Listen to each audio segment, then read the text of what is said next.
quarta-feira, dia 16, o Sindicato dos Bancários de São Paulo celebra 102 anos de história, de lutas, de conquistas para a categoria bancária e em defesa da democracia sempre. Veja só, com apenas 10 anos de existência, isso em 1933, a entidade já tinha garantido a jornada de 6 horas, uma luta que em várias outras categorias continua existindo, é super atual, a gente tem visto essa discussão acontecendo, né? Para conversarmos sobre conquistas, mas também sobre os desafios que estão por aí, né? Eu recebo aqui no estúdio a presidenta do sindicato, a Neiva Ribeiro. Seja super bem-vinda, Neiva, um prazer te ter por aqui. Parabéns, primeiro para a categoria, para a luta do sindicato. O que vocês celebram nessa data? São 102 anos. Eu queria que você falasse um pouquinho sobre a conquista. Seja super bem-vinda. Obrigada, Thalita. Boa tarde a todos e todas que estão assistindo aqui a TVT News. Primeiro, parabenizar aqui o programa, parabenizar o cenário, que lindo, muito bonito. Para nós da categoria bancária é uma alegria a gente poder estar celebrando os 102 anos.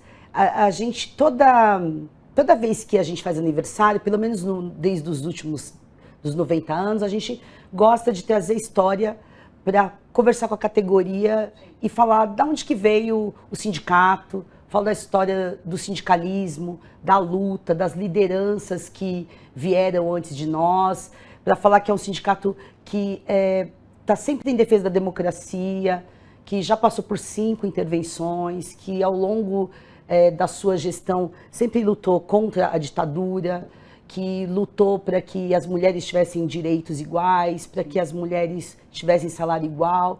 E é importante para nós que a cada ano tem a nossa geração hoje, uma boa parte dos bancários e das bancárias hoje são muito jovens, então eles não têm noção de onde que vieram os direitos, ou a gente tem um debate, inclusive nas escolas, sobre o que é ser CLT, né? Tem até essa visão neoliberal que estão tentando colocar nas escolas, fez até chacota, né? Olha, quando você crescer, você vai ser CLT, viu? Sim. Você vai ser um fracassado, viu? Que é uma visão para tentar atacar o trabalho, atacar quem vive do trabalho. E a gente tem que o tempo todo dizer, olha, não, a gente tem uma história de lutas. Vieram pessoas antes de nós, criaram uma associação, porque os bancários trabalhavam com uma jornada maior do que a de 6 horas que nós lutamos, conseguimos em 43. Hoje, a sociedade está lutando para ter uma jornada, uma escala, uma né? escala 6 por 1, porque as menor pessoas, que 6 por 1 no caso, menor né? que 6 por 1, porque as pessoas querem tempo para viver, não viver só para o trabalho, porque a gente vê o quanto que estão adoecendo, o quanto que a reforma trabalhista, sim, que prometeu gerar empregos de qualidade, gerar melhoria para a sociedade, fez mal para a sociedade. As pessoas têm empregos precarizados, têm empregos... o pessoal que trabalha no Uber não gosta que a gente fala isso, porque se sente empreendedor, mas a uberização faz com que o empreendedor do Uber trabalhe 16, 18 sim, horas, durma no volante, cansado. Se você está adoecido, se você dorme no volante e sofre um acidente, você não tem proteção social, você não tem férias remuneradas, você não tem licença para você ficar em casa até se recuperar, você não tem o seguro do teu carro. Então, assim, é muito importante falar do sindicato. Então, celebrar os 102 anos do sindicato é celebrar a entidade sindicato como um ente universal, né? Porque enquanto existe exploração do trabalho, enquanto existe relação de trabalho, e hoje o capitalismo ele quer negar que exista uma relação de trabalho que tem que ser remunerada, que tem que ser regulada, que o Estado tem que ter entes para fazer essa regulamentação, para fiscalizar, a gente precisa ter sindicato, porque sindicato significa união, significa força, significa proteção, e coletivamente a gente consegue conquistas, individualmente a gente não consegue nada. E é por isso que tem tanto ataque ao sindicato, tem tanta tentativa no judiciário de fazer com que você faça a sua relação individual, né, que você não faça uma convenção coletiva, e sim que você negocie seu acordo individualmente com seu patrão, como se você tivesse a mesma força. Então, para nós é muito importante. Hoje a gente vai ter hoje nós temos uma celebração na diretoria do sindicato, onde vão vir os ex-presidentes, a Juvândia Moreira Leite, a Ivone Silva, o Ricardo Berzoini, o Gilmar Carneiro, o João Vacari Neto. E às 18 horas, e aliás todos estão convidados, é só entrar lá no site do sindicato, está sujeito a lotação do espaço. Sim. Lá do Café dos Bancários, mas são todos bem-vindos. Lá nós vamos ter um coquetelzinho, vamos nos rever, vamos receber os bancários, os apoiadores, os movimentos de luta que estão com a gente nessa luta, não só em defesa da categoria bancária, mas da democracia, de direitos sociais, de uma sociedade justa, igualitária, onde todos tenham o direito de trabalhar, viver e serem felizes, né? Sabe que você trouxe essa questão da CLT, né? Ontem durante essa semana a gente conversou sobre essa decisão do STF, né, pertinente à pejotização, e a gente falou que vai lançar uma campanha aqui de CLT é legal. CLT, exatamente. Volta CLT, porque essa discussão de pejotização faz com que a gente coloque aí em comparação o que é um PJ hoje e o que é um CLT. E daí é isso, volta CLT, vamos fazer essa campanha CLT legal para que a juventude, como você coloca, né, volte a entender sobre a importância de você ter amparos legais, que é o que a gente tem hoje na CLT. Eu queria te questionar sobre essa questão da pejotização, inclusive. É uma realidade entre os bancários? Como que vocês têm lidado com isso? Sim, eu posso dar um exemplo que eu já tive aqui na TVT falando outras vezes, do Santander, por exemplo, que não é exatamente só de pejotização, mas é uma questão da terceirização. Sim. São questões que, para atacar a nossa CLT, porque assim, a Convenção Coletiva dos Bancários, ela tem muitas cláusulas acima da CLT. Né? Porque a gente se organiza, tem muitas questões específicas, nós somos uma categoria nacional, a gente se organiza em âmbito nacional, então a gente tem, além do que está garantido na CLT, e a CLT está garantida pela Constituição, né, no artigo 7º, e o Supremo tem que cuidar da Constituição, não legislar sobre outros assuntos, né? Então essa questão que está no Supremo é uma questão que é importante a gente entender o que está sendo discutido, porque o Supremo tem que cuidar da Constituição. As relações de trabalho, o que estava na consolidação da legislação trabalhista, que a reforma trabalhista acabou por conta de tudo que via no Brasil depois, né? A gente viu tudo que veio o golpe para tirar Dilma, o golpe para se apropriar do petróleo, do pré-sal, a Lava Jato, tudo que a gente viu depois, que era um projeto de poder para se apropriar das riquezas do Brasil, acabar com o direito do trabalho, acabar com o estado de bem-estar que a gente pudesse ter, acabar com as políticas públicas. E um projeto que vem também com a comunicação de ataca tudo que é público. Então, sim, ataca o SUS é ruim. Então, as crianças, você militariza as escolas. Não pode ter politização nas escolas, né? Não pode ter política nas escolas, não pode discutir gênero, mas pode discutir religião, se for da religião de determinado grupo, sim, e pode discutir militarização. Aí, e pode, como fala, privatizar as escolas. Sim. Aí vai um grupo lá e fala assim, gente, crianças, CCLT é muito ruim, viu? CCLT é ruim, legal você ser empreendedor, então você vai ser Uber, vai trabalhar na iFood entregando... Não na iFood, você vai trabalhar entregando a comida de quem entra no aplicativo do iFood e entrega a comida. E a gente sabe como é desprotegido essas pessoas que sofrem agressão quando vão entregar comida e não pode subir no prédio, que às vezes passa o dia inteiro sem comer, não come a comida que entrega.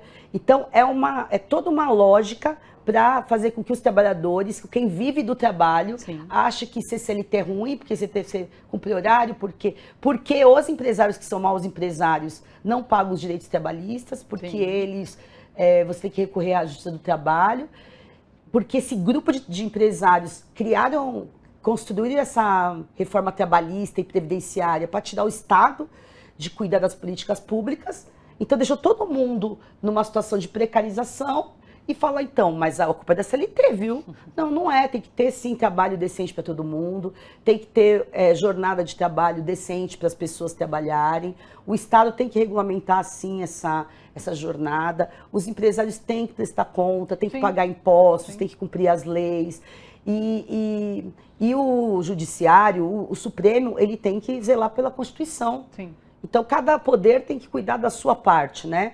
E como nós trabalhadores que somos, nós do sindicato, a gente tem que lutar para que a nossa parte, a nossa força de trabalho que é vendida, seja remunerada, seja respeitada, e os empresários têm que pagar os trabalhadores e tudo tem uma lógica. Agora, essa visão neoliberal quer destruir tudo isso para que todo mundo acredite que vai ser empreendedor, não vai. Sim. E detalhe, ninguém é empreendedor. O Elon Musk não é empreendedor, ele é herdeiro.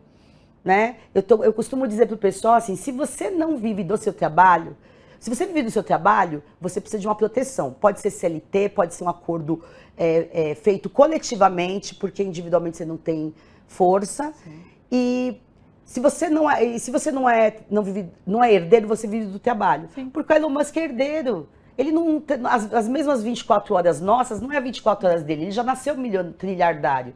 O pai dele é dono de mina de diamante, né? Então, assim, essa ideologia dos coachings, da meritocracia, de todo mundo tem 24 horas, todo mundo vai ser empreendedor, balela. Então, a gente tem que fazer a campanha assim, conte conosco lá dos sindicatos bancários, CLT, a CLT é legal, isso. Sim, e é legal e é constitucional, tá na lei, e os trabalhadores têm que lutar para isso, né?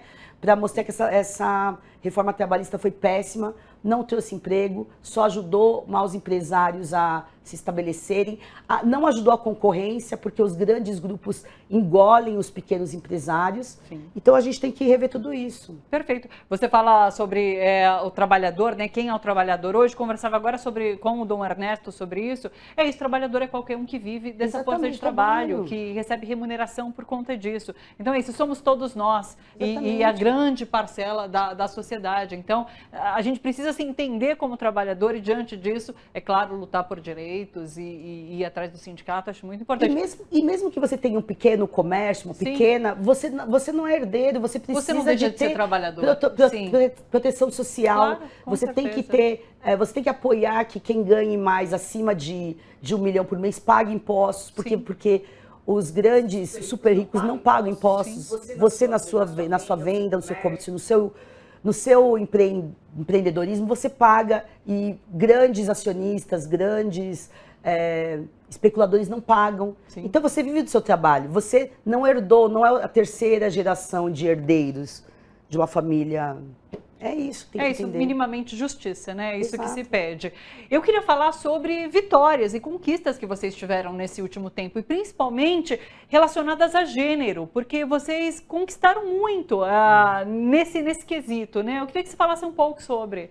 Olha, ao longo nós temos nossa convenção coletiva de trabalho está fazendo 34 anos esse ano. Tá. Esse ano é um ano que a gente gosta muito de celebrar as conquistas, porque como a gente vive enfrentando os golpes, as tentativas de golpe, as tentativas de destruição do sindicato, de inviabilização do sindicato, as calúnias, os ataques midiáticos, né? Tudo que a gente vive,